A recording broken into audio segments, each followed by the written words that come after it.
ఎందుకంటే ఒక సాధువులాగా ఆహ్వానించారు వాళ్ళు. ఆ సమయంలో ఆమె గిఫ్ట్గా ఒక ఐఫోన్ కొనిచ్చిందంట. ఎవరికి? వర్షినికి. ఎవరు? అఘోరి. ఓకే, కొనిచ్చిందంట, మీకు తెలియదు. Okay, they accepted. వాళ్ళ బ్రదరే చెప్పాడు ఇవన్నీ. ఓకే. తర్వాత సార్ మేము ఎగ్జామ్ ఫీజు కట్టలేకపోతున్నాం అండి సంవత్సరంలో అంటే, ఇంకా ఇంట్లో ఇబ్బంది ఉంటే she gave around 3 lakhs rupees to the Varshini's brother. Okay, వాళ్ళ అకౌంట్లో వేసింది ఆమె. ఓకే. ఇవన్నీ వాళ్ళు చాలా క్లియర్గా చూశారు. ఓకే, ఓహో ఈమె తలుచుకుంటే ఐఫోన్ ఇస్తుంది, ఆ బేబీ సినిమా గుర్తొస్తుంది నాకు, ఐఫోన్ ఇచ్చేస్తాడు, ఇవ్వగానే అవుట్. మరి మహిళలు ఎందుకు అంత వీక్ ఉన్నారో నాకు తెలియదు. కొంతమంది వీక్. ఐఫోన్ ఇచ్చాడు, కొన్ని లక్షల రూపాయలు ఇచ్చాడు, తర్వాత వాళ్ళ ఇంట్లో ఉన్నాడు. వాళ్ళ ఇంట్లో ఉన్నప్పుడు ఒక మర్యాదస్తుల ఫ్యామిలీ ఎవడైనా స్వామీజీని పిలిచినప్పుడు నాకు బీరు బాటిల్ పట్టరా, సిగరెట్ పట్టరా అంటే తీసుకొస్తారా? పోరా బయటకు మెడబెట్టి గెంటుతారు first. Why they have encouraged him? ఇంట్లో పడుకోబెట్టి వాడు శారీరక సంబంధం ఏర్పడే స్థితి తీసుకొచ్చారు చివరికి. వర్షినికి అఘోరికి మధ్య శారీరక సంబంధం ఏర్పడింది వాళ్ళ ఇంట్లోనే. వాళ్ళు బీర్ బాటిల్ అంటే బీర్ బాటిల్ తెచ్చి సిగరెట్ అంటే తల్లిదండ్రుల సమక్షంలో ఇంట్లో చర్పిస్తారా? ఒక వేశ్య కూడా నేను వాట్ ఇస్ దట్ పేరెంట్స్? ఇలాంటి వాటి వల్ల సమాజం చాలా ఇబ్బంది పడుతుంది. అబ్జెక్ట్ స్వామి, నాకు గంట సమయం ఇస్తే నేను మహిళా సంఘాలందరినీ కిన్నర్స్ అందరు దింపుతా ఇడికి. ఇది వాళ్ళు చెప్పిన విషయమే.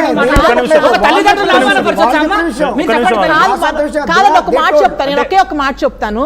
ఆయన ఇంతకు ముందు ఏమన్నారు, ఆవిడ వెళ్ళి పోలీస్ దగ్గర డిక్లరేషన్ ఇచ్చింది, ఆవిడ పిచ్చిదా అని అన్నారు. ఇప్పుడేమో ఇప్పుడు అదే అన్నారు.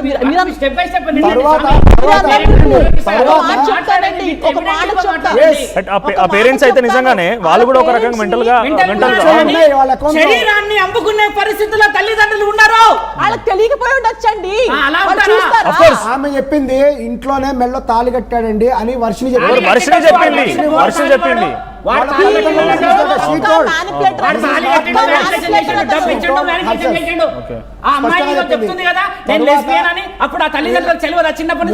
రూపాయలు క్యాష్ వచ్చింది, ఫోన్లు వస్తున్నాయి. అప్పుడు అతని గురించి కూడా ఎస్టిమేషన్ వేయడం జరిగింది వాళ్ళు. ఇప్పుడు ఈ మొదటి భార్య అని చెప్పబడుతున్న వ్యక్తి కూడా పెళ్లి అనే పదం ఇక్కడ ఎవరి విషయంలో కూడా పెళ్లి అనే పదం వాడద్దు. ఎందుకంటే నేను ఖచ్చితంగా చెప్పదలుచుకున్నాను బహిరంగంగా, పెళ్లి అనే దానికి మీనింగ్ తెలియాలి ఫస్ట్. ఆ మహిళనే చెప్తోంది పెళ్లి కావాలి, నేను చెప్పనివ్వండి. Let me tell. మీరు చెప్పడం ఏంటి? ఆ అఘోరి అంటోంది, ఆ మహిళ అంటోంది, చెప్పాలి కదా. ఎవరు పడితే పెళ్లి అయిందంటే నమ్మేస్తారా? ఎవరైనా రాంగ్ కంప్లైంట్ తీసుకుంటారా? పెళ్లి అనేది రాంగ్ కంప్లైంట్ ఏంటి? రాంగ్ కంప్లైంట్ కాదు, ఆ మహిళ చెప్తోంది, ఆ మహిళ చెప్తోంది, ఆ మహిళ చెప్తోంది, ఆ మహిళ చెప్తోంది, ఆ వర్షిని చెప్తోంది.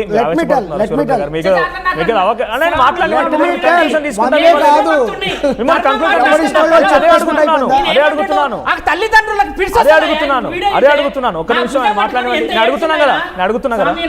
2 లక్షలు డబ్బులు వాళ్ళ అకౌంట్ లో ఉన్నాయి, వాళ్ళ డబ్బులు ఇచ్చారు. ఇప్పుడు మహిళ ఇచ్చింది ఇక్కడ చూడండి, ట్రాన్సాక్షన్ చూపిస్తా 3 లక్షల ట్రాన్సాక్షన్.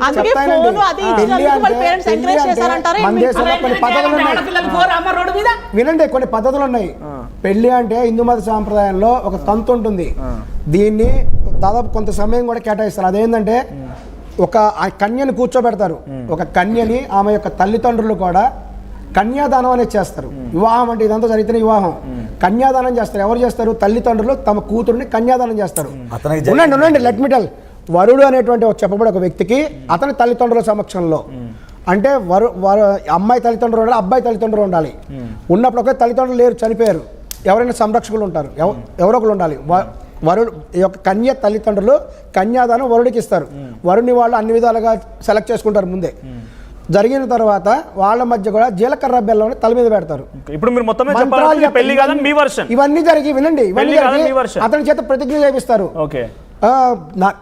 నాది చరామి ఉంది, అతను అన్ని సందర్భాల్లో చూసుకుంటాను, ధర్మేచ అర్ధేచ కామేచ నాది చరామి అని ప్రతిజ్ఞ చేపిస్తారు. చేపించిన తర్వాత జీలకర్ర బెల్లం పెట్టి పెళ్లి చేస్తారు. తరువాత ఈ యొక్క తాలిబొట్టు అనేది కట్టేస్తారు, 3 ముళ్ళు వేపిస్తారు. ఇదంతా జరిగితేనే హిందూ మత చట్ట ప్రకారం వివాహం అయినట్టు. లేదు అనుకుందాం. Second option is they can go to registration office. అక్కడికి పోయి వాళ్ళు చెప్తే అప్పుడు వాళ్ళని పిలిచి రిజిస్ట్రేషన్ ఆఫీస్లో పెళ్ళి అయినా కూడా పెళ్ళి అయినట్టే. ఇక్కడ నేను చెప్పాలి కదంటే భారతదేశ చట్ట ప్రకారము స్వలింగ వివాహాలకి పర్మిషన్ లేదు ఇండియాలో, చట్టపరంగా చెల్లవు. 1986 ముందు ఉంది, ఆ సంవత్సరం కంటే ముందు అసలు నేరం అది. ఎవరైనా ఇద్దరు మహిళలు వచ్చి మేము ఇద్దరు పెళ్లి చేసుకుంటాం అంటే ఫస్ట్ వాళ్ళ మీద నేర కేసు పెట్టేవాళ్ళు. ఇప్పుడు అలా లేదు. సుప్రీంకోర్టు ఒక తీర్పు ఇచ్చింది, ఏంటంటే నేరం అనే పదాన్ని తీసేసింది. ఎందుకంటే ఇద్దరు మహిళలు లేక ఇద్దరు పురుషులు కూడా స్వలింగ సంపర్కులు కూడా అంటే లెస్బియన్ కానీ గే అంటే వాళ్ళు జీవితం గడపచ్చు, వాళ్ళ పర్సనల్ విషయం, సహజీవనం చేసుకోవచ్చు, లైఫ్ లాంగ్ కూడా చేసుకోవచ్చు, కానీ అది నేరం కాదు. కానీ ఆ పెళ్లికి చట్టబద్ధత లేదు. ఒక పురుషుడు మహిళను పెళ్లి చేసుకుంటే చట్టబద్ధత ఉంది, ఆమె భార్య అవుతుంది, భార్య పరంగా కొన్ని హక్కులు వస్తాయి. ఇక్కడ చట్టబద్ధత లేదు. నేను ఇప్పుడు మొదటి భార్య అని చెప్పబడేటువంటి వ్యక్తిగా అడుగుతున్నాను, ఆమె ఒక అడ్వకేట్, ఇతను మహిళని పెళ్లి చేసుకుంటే అది చట్టపరంగా చెల్లదని ఆమె తెలీదా? ఇతను మహిళని ఓవరయ్య స్వామి చెప్పడానికి అక్కడ ఆయన ట్రాన్స్జెండర్ గా సరే ట్రాన్స్జెండర్ పేపర్ పెట్టి పురుషాంగం పెట్టుకుంటున్నాడు అంట. అడ్వకేట్ తెలీదా? పురుషాంగాలు జరగాలి, వీడియో ఉండాలి, ఇదంతా వీడియో ఉండాలి. ఆయన ఓపెన్ గా వాట్ ఇస్ ద ప్రూఫ్? పెళ్ళైనట్టు ఏం ప్రూఫ్ ఉంది? మెల్ల తాళి కడితే ప్రూఫా? నేను మెల్ల తాళి కడితే ప్రూఫ్ పెళ్ళైనట్ట మా ఇద్దరికి? ఇక్కడ కూడా ఒక్క నిమిషం, ఇక్కడ కూడా ఈ సర్టిఫికేట్ మనం అథెంటిక్ గా తీసుకుని ఇక్కడ కూడా ట్రాన్స్జెండర్ అని హిజ్రా లేదు. ఇక్కడ ట్రాన్స్జెండర్ హిజ్రా కమ్యూనిటీ. ఇప్పుడు ఇంకో విషయం ఏంటంటే నాకు ఫోన్ కాల్ వస్తుంది, అందరూ కాల్ అక్కడ పోలీస్ స్టేషన్ దగ్గర వెయిటింగ్, కంప్లైంట్ ఇచ్చారు. ఎందుకు ఇచ్చారు? ఒక్క సెకండ్ అండి, సర్టిఫికేట్ ఇంత దూరం అవసరం లేదు. ఆమె తెలంగాణకు వచ్చినప్పుడే దిగంబరంగా వచ్చింది, టాప్ టు బాటం. ఆమె ఒంటి మీద ఏ బట్ట లేదు, కేవలం ఒళ్ళంతా విభూది ఉంది, ఇవి రుద్రాక్షలు ఉన్నాయి. ఆమె శరీరం డైరెక్ట్ గా చూసుకోవచ్చు, ఇందులో ఏ సీక్రెట్ సర్టిఫికేట్ కూడా అవసరం లేదు. ఆమె పురుషలింగం లేదు అక్కడ. Everyone saw that. ఇదేం సీక్రెట్ కాదు, బహిరంగంగానే ఉంది కదా. ఆయన దాచుకున్నాడు. ఏ చట్టం లేకపోతే పోలీసులు ఫిర్యాదు తీసుకుంటారా? ఫిర్యాదు తీసుకున్నారా? పోలీసులు ఫిర్యాదు తీసుకోలేదంటే చట్టం పరంగా లేకపోతే ఎందుకు తీసుకుంటారు? మహిళా కమిషన్ తీసుకుంది.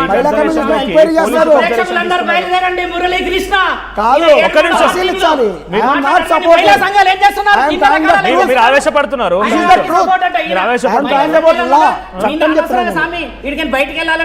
చట్టం చెప్తున్నాను, నేను న్యాయం మాట్లాడుతున్నాను. కేసు పెడతాడు ఆయన. ఇప్పుడు లేదు, అది జమానా పోయింది. ఎవరో వచ్చి ఫోన్ చట్టాల గురించి మాట్లాడే చాలా